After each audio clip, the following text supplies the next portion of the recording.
watching the news from the Sultanate of Oman television. First, the headlines. His Majesty Sultan Haytham bin Tariq issues a royal decree. As per royal orders of His Majesty Sultan Haytham bin Tariq, the State and Shura Councils opened today the work of the second regular round. As per royal orders, November 20th and 21st will be an official leave on the occasion of the 54th Glorious National Day. And Minerals Development Oman celebrates the groundbreaking of Mazoon mining project in the Wilaya of Yanqul.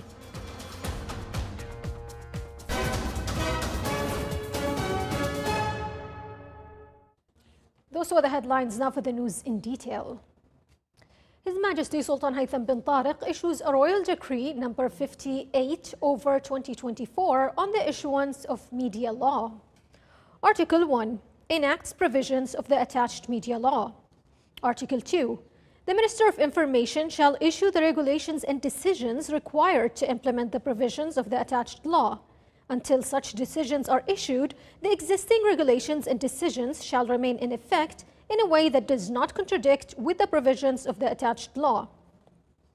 Article 3 cancels the Press and Publication Law, the Control of Artistic Works Law, and the Private Radio and Television Establishments Law, and cancels all that contradicts with the attached law or contravenes with its provisions. Article 4 this decree shall be published in the Official Gazette and shall come into effect from the next day of its publication. His Majesty Sultan Haytham bin Tariq sent a cable of greetings to His Excellency João Manuel Lourenço, President of the Republic of Angola, on the occasion of his country's National Day.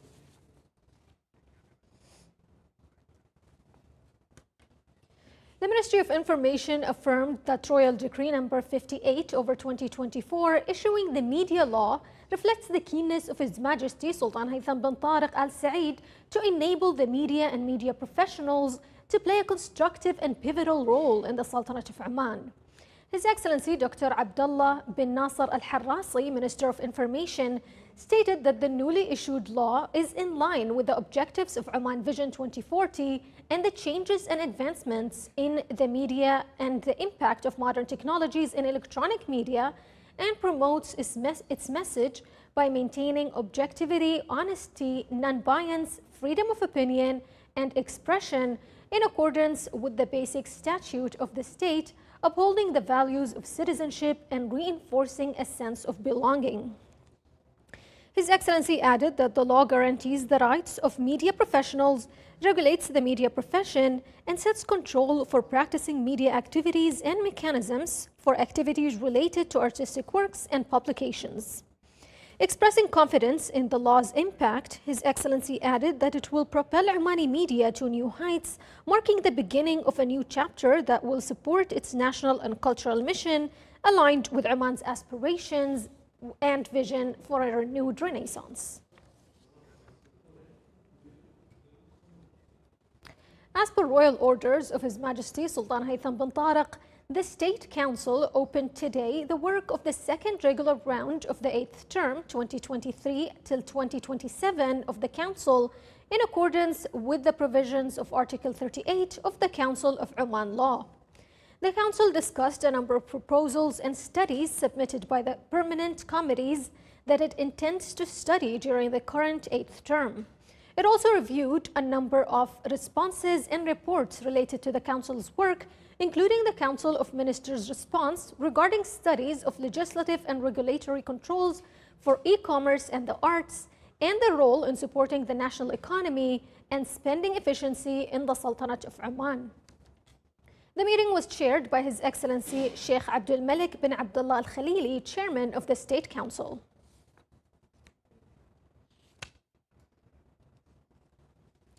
As per royal orders of His Majesty Sultan Haytham bin Tariq, the Shura Council opened the work of the second annual round of the 10th term.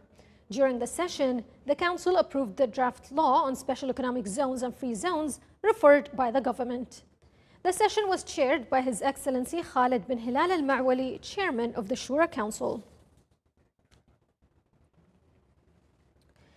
As per royal orders of His Majesty Sultan Haytham bin Tariq, it has been decided that Wednesday and Thursday, November 20th and 21st of this year, will be an official leave for employees in the units of the state's administrative apparatus and other legal entities and workers in private sector establishments on the occasion of the 54th Glorious National Day. The Ministry of Labour indicated that employers and employees may agree on compensating this leave if the necessity arises to work during the leave days.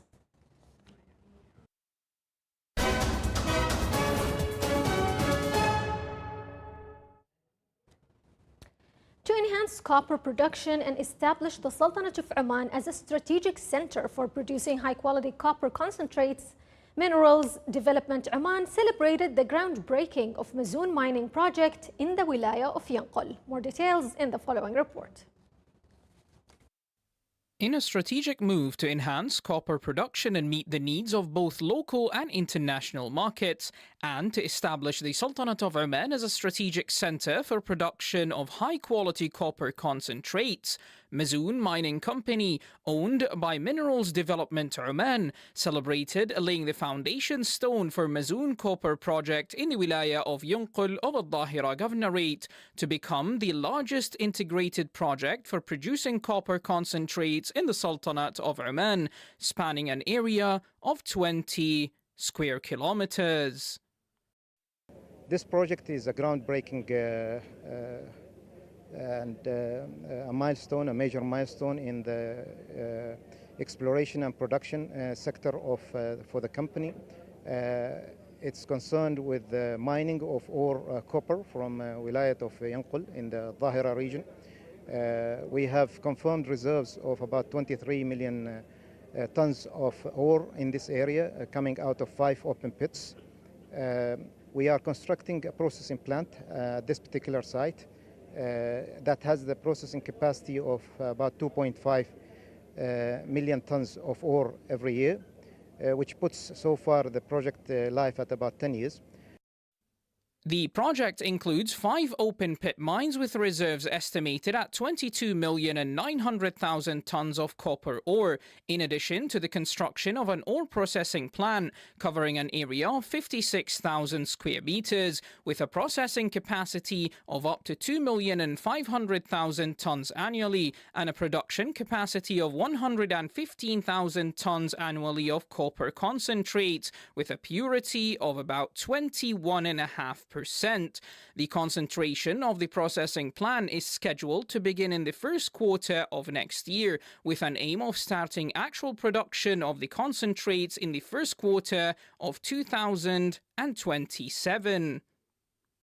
The mining sector is one of the pillars for Oman's economical diversity according to Vision 2040.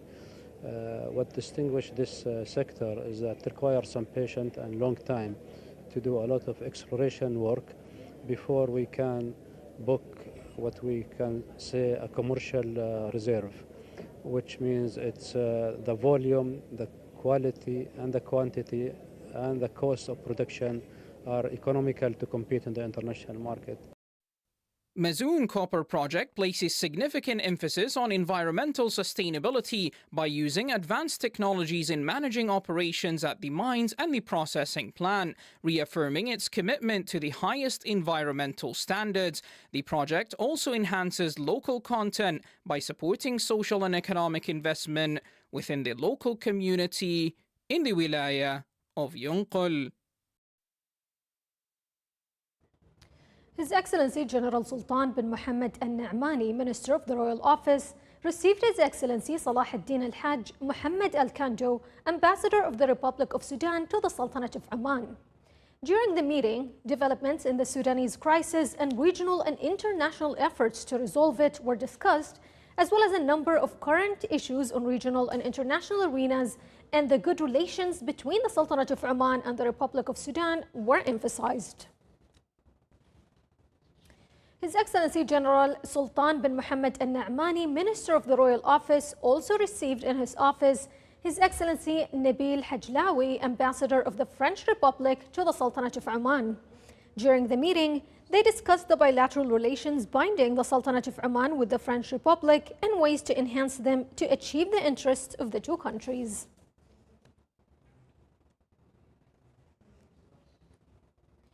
The Sultanate of Oman and the People's Democratic Republic of Algeria held an official discussion session in the fields of endowments and religious affairs.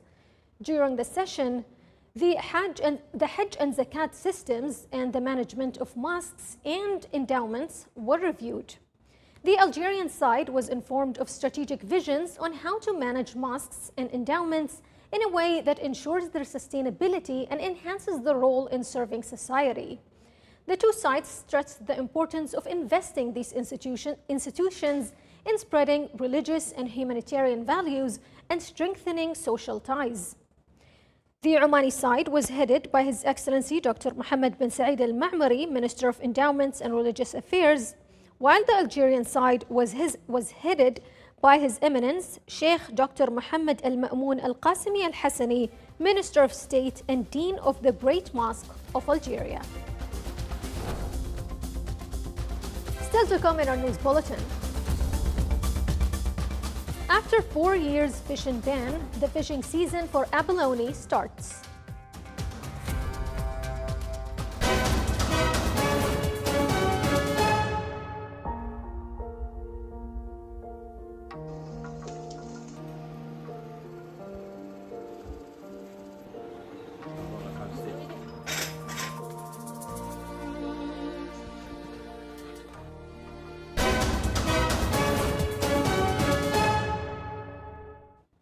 Welcome back to the news from the Sultanate of Oman television.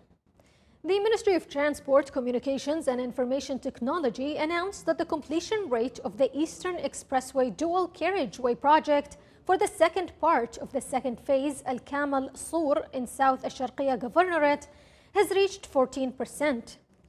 The ministry explained that the road project is estimated at about 54 kilometers and is expected to be completed in April 2026. The ministry indicated that the project consists of 3 lanes in each direction, a number of bridges and tunnels, and the establishment of outlets to drain rainwater, in addition to providing the project with traffic safety and security requirements, such as iron barriers, lighting poles, traffic signs and signals, side and ground reflectors.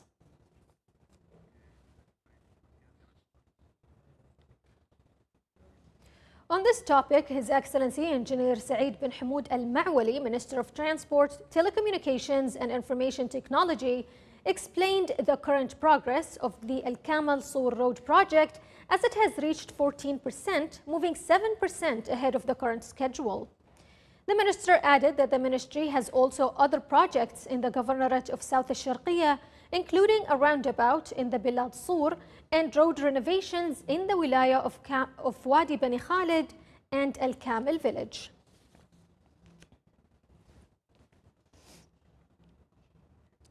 The Ministry of Higher Education, Research and Innovation organized the Green Campus Symposium. The symposium reviewed the technical solutions and legislation necessary to achieve the transition to a green campus, enhance environmental sustainability practices, and build a scientific and knowledge-based community. The symposium proposed several recommendations, including strengthening infrastructure through the use of renewable energy and environmentally friendly building materials. The symposium was held under the auspices of Her Excellency Dr. Rahma bint Ibrahim Al-Mahrouqi, Minister of Higher Education, Research and Innovation.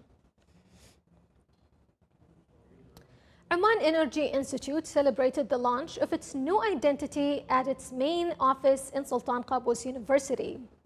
The institute seeks to empower the workforce with diverse future skills, contribute to building a more sustainable future for the Sultanate of Oman and the region, and cement its position as a distinguished educational and training destination for professionals in the energy sector.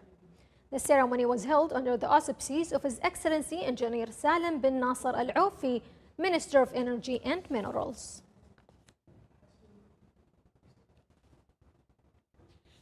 The 20th meeting of the Board of Directors of the Middle East Regional Monitoring Agency began today.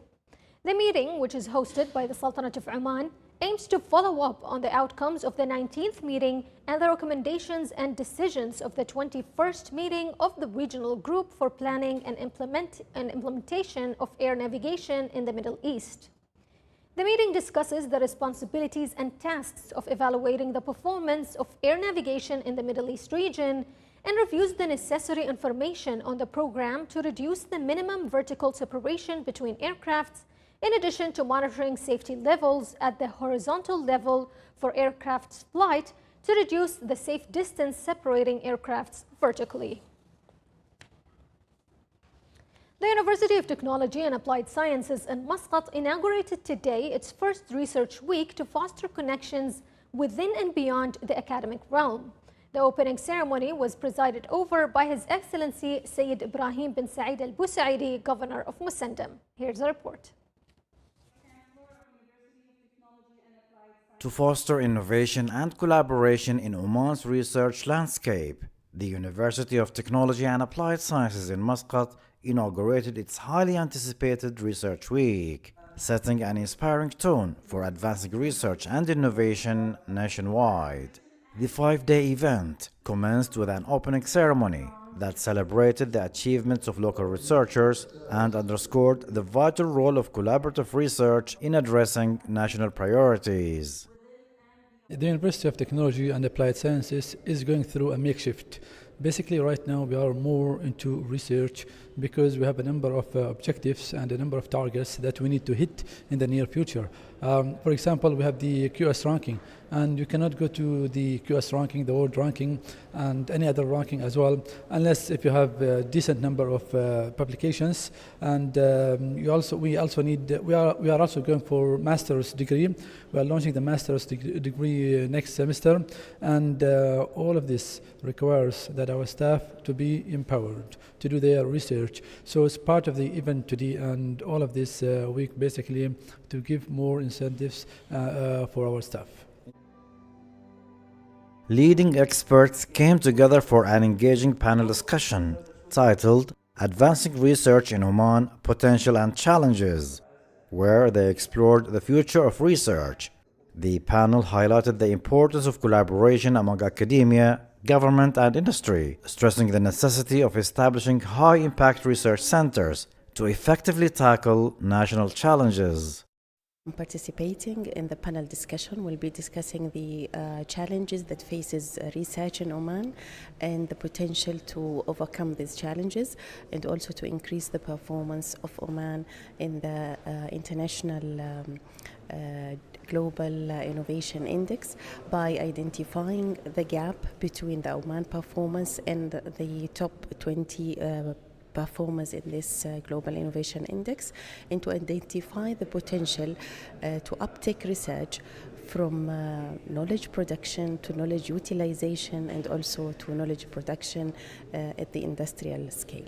We have different types of research which are related directly to the community, where we are looking always to the industry and what they need and how we can help the industry in filling the gaps between the academia and the industry in solving the problems they are facing in the fields we are focusing in. Also in the community, we are looking for what is the common diseases, how we can innovate or explore new medicine that with less disadvantage and side effect. By looking to the nature we have in Oman, mashallah, we have so many plants, so many resources that it can be discovered and can produce a lot of new medicine on that field. The Research Week features an exhibition showcasing groundbreaking research and projects developed by UTAS and its strategic partners. The exhibition provides a platform for knowledge exchange and demonstrates the impact of research on society. The event sets a forward-thinking path to transform research into tangible benefits for the nation's development and economic resilience. From the University of Technology and Applied Sciences in Muscat, this is Saleh bin Khalfan al-Rahbi. Green Build Oman 2024 Forum kicked off here today. The activities of the forum aim to enhance awareness on the importance of green construction. The two-day forum highlights a comprehensive vision for sustainable urban planning and stimulating innovation in the fields of renewable energy and water usage efficiency. Further, the event reviews means of empowering specialists in the field of architecture and environmental engineering by giving them access to the latest technology and innovation solutions. Green Build Oman 2024 focused on several agenda relating to green build and sustainable cities. On the sidelines of the forum, an exhibition is held for several specialized companies to showcase the latest solutions and technologies in the field. The opening ceremony was held under the auspices of His Excellency Engineer Hamad bin Ali Nazwani, Under Secretary of the Ministry of Housing and Urban Planning for Housing.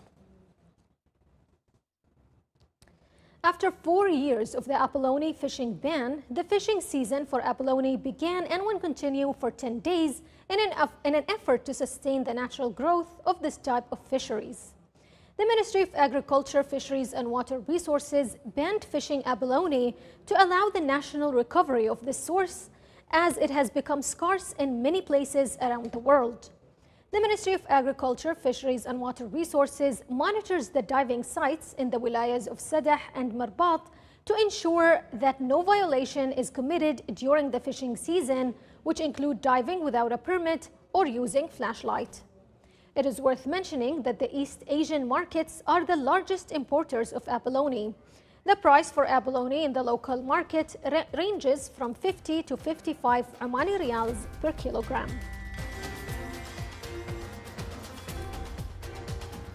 This is the Sultanate of Oman television. Before we end tonight's bulletin, here's a recap of tonight's main headlines. His Majesty Sultan Haytham bin Tariq issues a royal decree. As per royal orders of His Majesty Sultan Haytham bin Tariq, the State and Shura Councils opened today the work of the second regular round. As per royal orders, November 20th and 21st, 2024 will be an official leave on the occasion of the 54th Glorious National Day. And Minerals Development Oman celebrates the groundbreaking of Mazoon mining project in the wilaya of Yanqul.